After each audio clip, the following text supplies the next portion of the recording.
নমস্কার, আমি অভিষেক। আবার একটি বাচ্চার রেস্কিউ এবং ট্রিটমেন্টের ভিডিও নিয়ে চলে এলাম আপনাদের সাথে। এই বাচ্চাটার কিছু গল্প নিয়ে।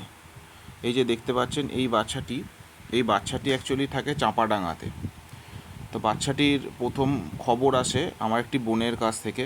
সে ফোন করে জানায় যে বাচ্চাটি এই রকমভাবে কোমরে চোট পেয়ে পুকুরের ধারে বসে আছে, সে কোমর তুলতে পারছে না। তো খবর পাওয়ার পর বিভিন্ন রকম খোঁজ খবর নিয়ে জানতে পারি যে কোনোভাবেই হোক বাচ্চাটি কোমরে চোট পেয়েছে। কিন্তু প্রথম অবস্থায় দেখে বুঝতে পারিনি যে বাচ্চাটির আদৌ কী ধরনের চোট ছিল বা কোমর ফ্র্যাকচার বা ডিসলোকেশান কিছু ছিল কি না। যাক, সেই মতো যিনি আমাদের ট্রিটমেন্ট করেন সেই দাদাকে আমি ঘটনাস্থলে পাঠাই। ঘটনাস্থলে গিয়ে দাদা বাচ্চাটির কোমর ভালো করে পরীক্ষা করে বলেন যে কোমরে ইনজুরি আছে, কোনো ধরনের ফ্র্যাকচার বা ডিসলোকেশান কিছু নেই। তো সেই মতো ডাক্তারবাবুকে জানাই এবং ডাক্তারবাবুর পরামর্শ মতো বাচ্চাটির ট্রিটমেন্ট স্টার্ট হয়। তো বাচ্চাটির প্রথম দিনের যে ট্রিটমেন্ট সেই ভিডিও আপনারা দেখতে পাচ্ছেন। দেখুন, বাচ্চাটির কোমরের পিছনের অংশে প্রচণ্ড পরিমাণে পেন এবং কোনো রকমের সেন্স একদমই ছিল না বাচ্চাটির।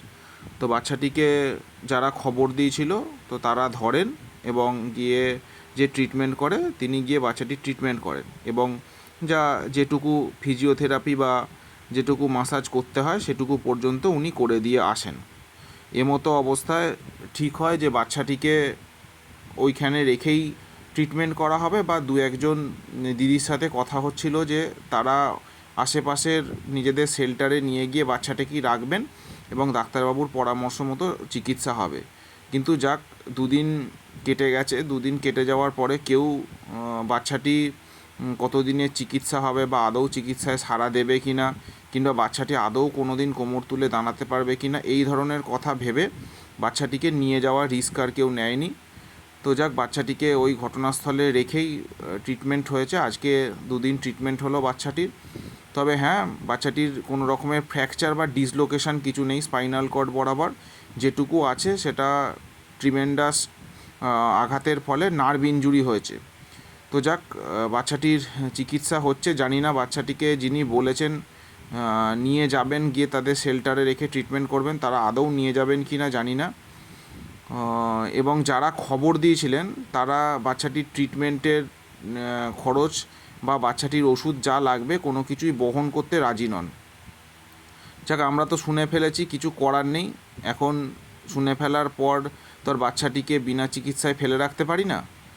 তো প্রথম দিন ট্রিটমেন্টের সময় যদিও যে দাদা ট্রিটমেন্ট করছেন দেখতে পাচ্ছেন তার হাতে বাইট করে দিয়েছে। তো যাক, কিছু করার নেই, সব কিছু ভেবেই বাচ্চাটির ট্রিটমেন্ট চলছে। দেখা যাক বাচ্চাটি কতটা ট্রিটমেন্টে সাড়া দেয়, সেটার আপডেট ভিডিও আপনাদের দিতে থাকবো।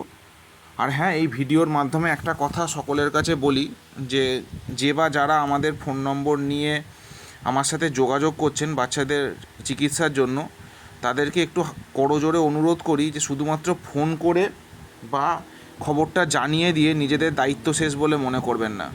এই বাচ্চাগুলিকে ট্রিটমেন্ট করতে যথেষ্ট খরচা হয়, সেই খরচাগুলো আমাদের কেউ দেয় না, সেগুলো আমাদের প্রত্যেকের নিজেদের টাকা পয়সা থেকেই করতে হয়।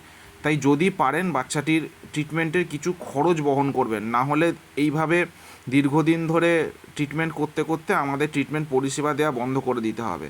আর হ্যাঁ, সবাই প্রথম ফোন করে খোঁজ নেন যে ট্রিটমেন্টটা ফ্রিতে হবে কি না। দেখুন, এই বাচ্চাগুলোর ট্রিটমেন্টের জন্য যে ওষুধ বা যে প্যারাভেট যান তার চার্জ সবটাই আমাদের বহন করতে হয়। আমরা ভালোবেসে কাজ করি, কিন্তু যারা যান তারা তো সবাই ভালোবেসে কাজ করেন না। তাই চেষ্টা করবেন যারা বাচ্চাদের খবর দেবেন তারা অন্ততপক্ষে চিকিৎসার কিছু খরচ বহন করার। ধন্যবাদ। ভিডিওটি ভালো লাগলে শেয়ার এবং সাবস্ক্রাইব করবেন।